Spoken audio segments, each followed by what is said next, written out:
Who initiated that conversation? Mr. Speaker, this conversation was initiated by Mr. Misati. And what was he saying?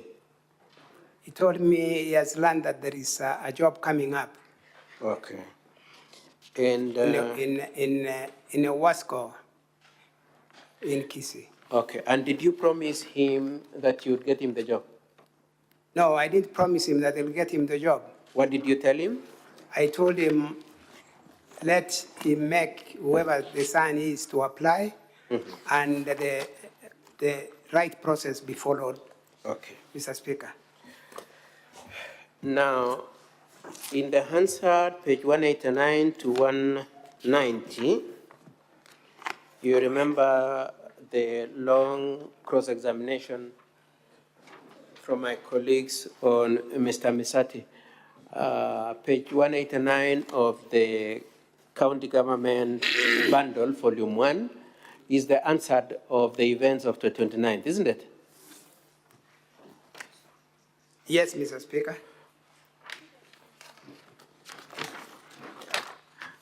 I would like you to read the two last sentences at paragraph 190 of what you said you did in reference to Ms. Wahito, the CEO of Quasco.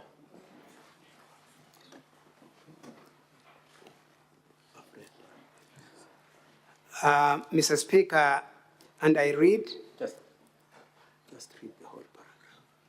The governor's office.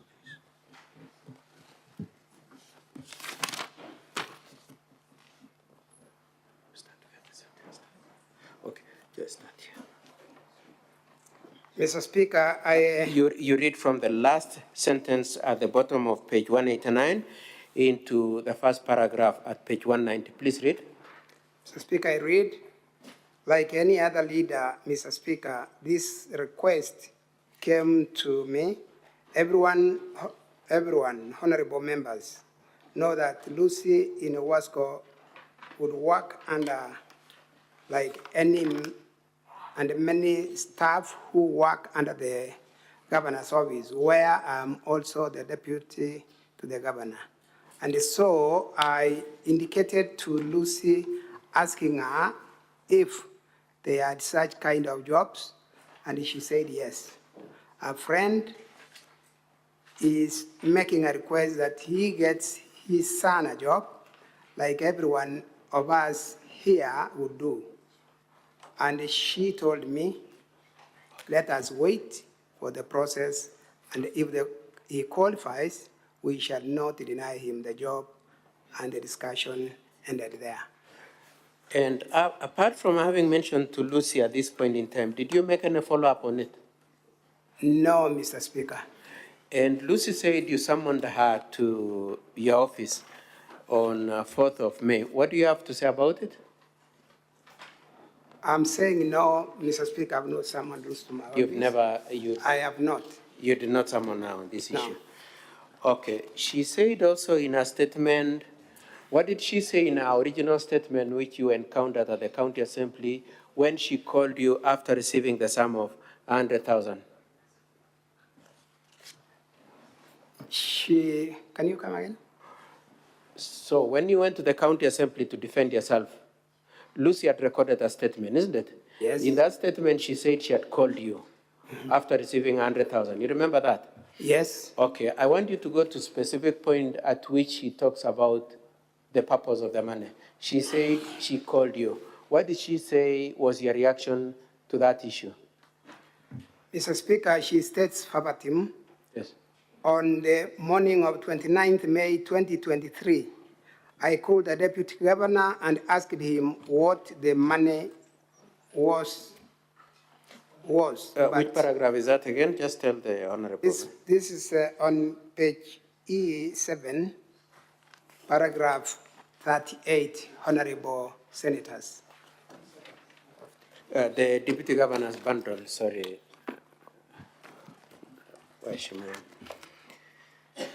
So you've quoted verbatim what she says, and she said, in the morning of 29th, I called the deputy governor and asked him what the money was, but he kept quiet, isn't it? Yes, Mr. Okay. Speaker. That was her original statement. Then she wrote another affidavit on the 9th of March and said that you told her that the money was in respect to the request for a job for Dennis. You remember that? I remember, Mr. Speaker. Do you agree with what she said in the affidavit? I do not agree with that statement in that affidavit, Mr. Speaker. Okay. And do you agree with what she said in the statement of 8th of February saying you kept quiet? Mr. Speaker, I also don't agree that I kept quiet. And what do you have to say? Do you remember that conversation occurring? Yes, Mr. Speaker. And what did you say? I told her that that money was mistakenly, erroneously sent to her number. Okay. And asked her if she can send the money back. Do I continue? Okay. And so then I would like us to move on then. So you told her it was an error, it was sent to her by error? Yes, Mr. It was Speaker. meant for? The same money was intended to go to another person, Gladys Aminga, who does transport business and had given her an assignment to deliver building materials, and I was paying for the same, which money went to the wrong recipient, Okay. Mr. Speaker. Now, then there is the story of whether or not you try to reverse the remittance. What do you have to say about that question of whether or not you try to make to reverse the remittance? Mr. Speaker, I don't want to claim to be an expert in IT. I tried to do the reversal. I didn't manage, and I do not get a reason why I couldn't manage, and therefore I stopped it at that as I waited for the Lucy Waitho to return the money to me. And did you eventually get the return of the money? Sorry? Did you get the money returned to you? Yes, Mr. Speaker, the money was returned to me. On which date? On the 30th of May, To Lucy Wahito. To Aminga. Yes, Mr. Speaker. Aminga. Yes, Mr. Speaker. Once I realized that I made a mistake and sent the money to a wrong recipient, I immediately remitted the money. Gladys Aminga needed that morning to deliver the materials we had discussed. And you've explained those payments at paragraph 35 of your affidavit, isn't it? Yes, Mr. Speaker. Now, could you confirm that those entries of the remittances to Gladys Aminga are in your M-Pesa statement at page 89 to 104, 89 to 104, at particularly paragraph 99 and 97, the sum of 100,000 plus 40,000 plus 65,000. In the Deputy Governor's bundle again. Which page? Page 99, or rather, yes.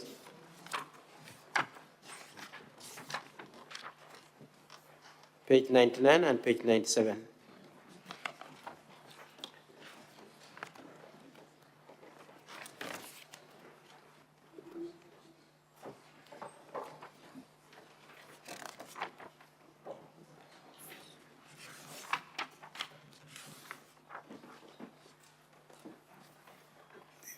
This pamphlet I have here is not there.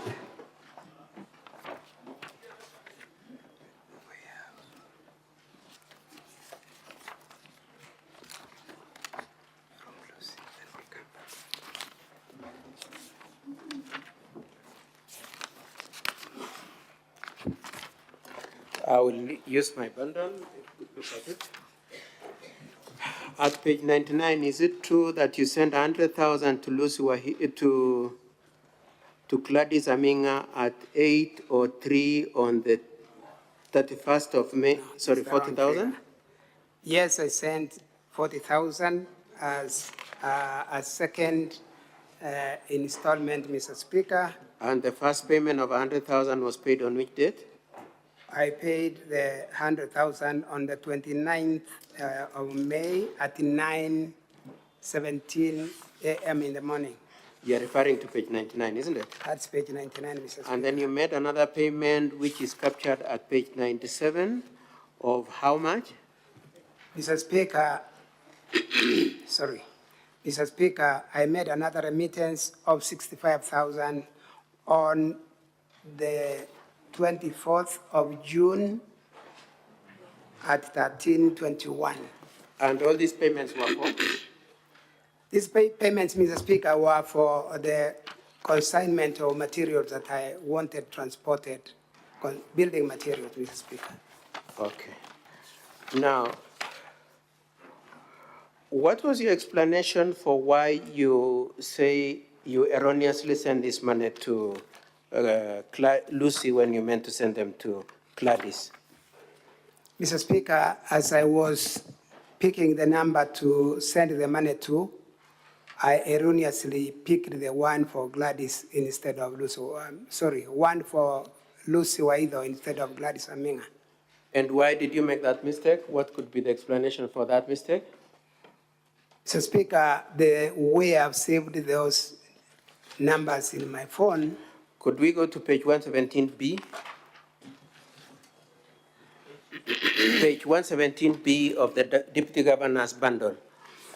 Could you confirm what is that at page 117B?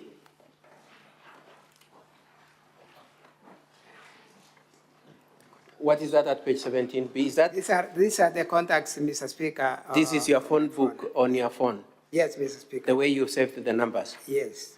And could you confirm if the names of both Lucy and Gladys are there? Yes, Mr. Speaker. Could you say, how have you saved the name of Lucy? The name of Lucy is saved as CEO Wasco Lucy. And the name of Gladys? CEO Healthy Gladys Aminga. How far apart are those two names? Neighbors, Mr. Speaker, to one another. They're next to each other. Yes. And they're next to each other. And what do you have to say about the first two initials you've used to describe them? Mr. Speaker, I'd chosen to put the government officers in the same identity for ease of reaching their contacts. And so that is the way I'd identified them in my saving in the phone as book. CEO. What is the meaning of CEO? Chief Officer. Chief Officer. And what do you have to say about the alphabet? The alphabet, Mr. Speaker, after CEO is Wasco. That Wasco is followed by H, which is health. And so that is the reason why they are neighbors. Okay. So your position is G for Quasco in Lucy is followed alphabetically by health in the name of Gladys, and which then resulted in the arrangement of the names. Now, I'd like us to move on to the issue of threats to Dennis Misati. Did you threaten Dennis Misati? No, Mr. Speaker. It is said that you sent the threat through his father. Did you tell your father? Did you tell Dennis's father to go and tell Mr. Dennis that you are going to do something against him? No, Mr. Speaker. You did not. Okay. And did you have any direct conversation between yourself and Dennis at any point?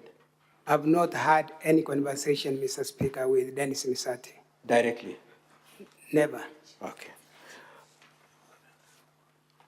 Now, we move on to the issue of county staff. It is said that you have county staff at your premises. Do you have them? True, I have county staff. Are you entitled to those county staff from your understanding of the HR manual at the county and SRC guidelines? Yes, Mr. Speaker. How many people do you have? I have what is my entitlement of 6 staff. Yes. Who are in my compound. Yes. One of them being my PA among the 6. And Mr. Speaker. Okay, now let's move on time. I also have enforcement officers to give security to my compound. Okay. Now, did you assign yourself those staff, both the enforcement officers and the other 6 staff? Mr. Speaker, I was guided to provide names for personal staff. Yes. Which I did to the County Public Service Board, and they were recruited. For the enforcement officers, Mr. Speaker, immediately we were announced as winners. I found some officers at my gate. I've never known how they were sent there, and I've only found myself comfortable that they are giving me the security I need.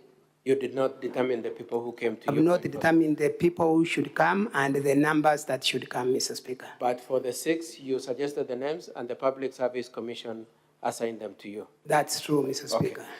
The issue of your brother, the arrest of your brother, did you get 20 people to go and assist the police effect the arrest? Mr. Speaker, no. And who effected the arrest? I reported to the police and I left it at that. So Yes. I expect that it's the police who arrested my brother.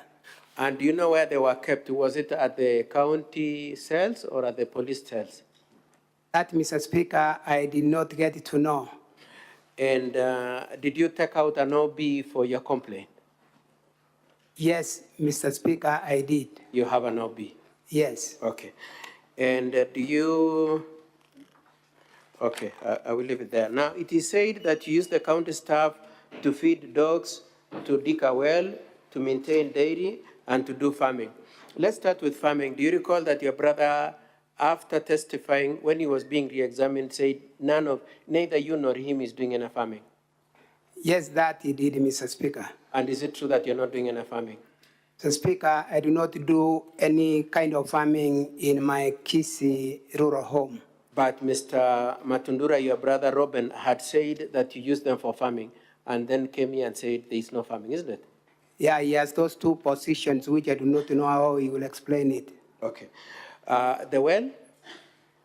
The well, Mr. Speaker, I have not done a well in my home since I became deputy governor. The well I have was done in 2003. Okay. And dairy?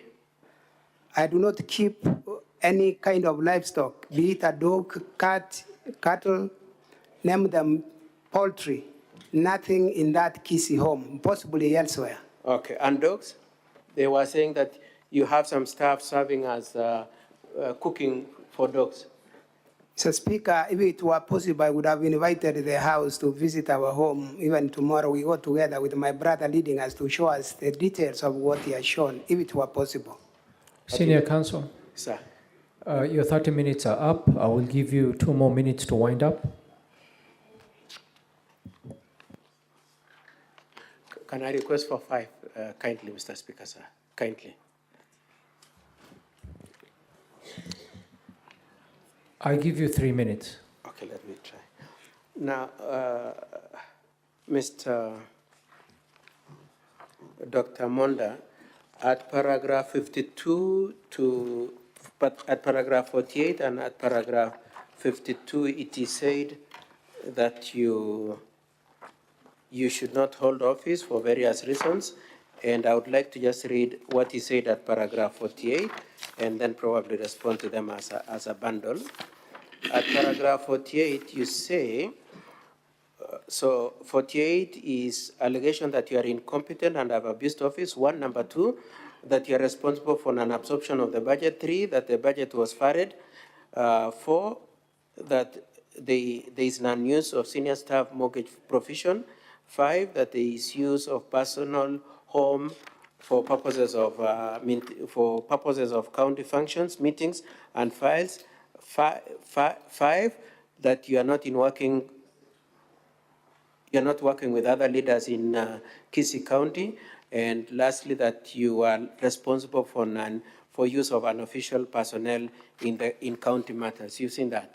Yes, Mr. Speaker. Okay. What do you have to say about those allegations?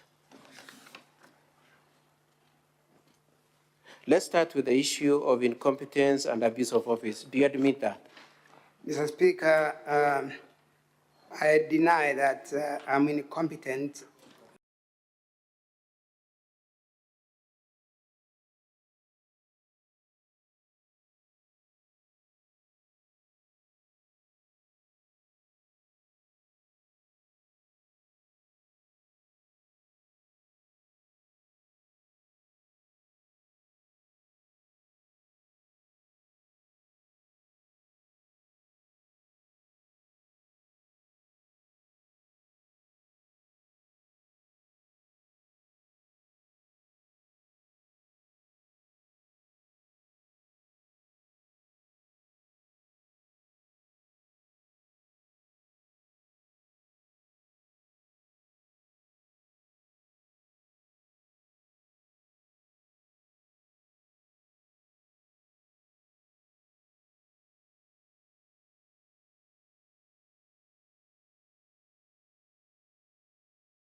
you. I think we've already directed that adequately to the clerk's desk and also to the chairpersons.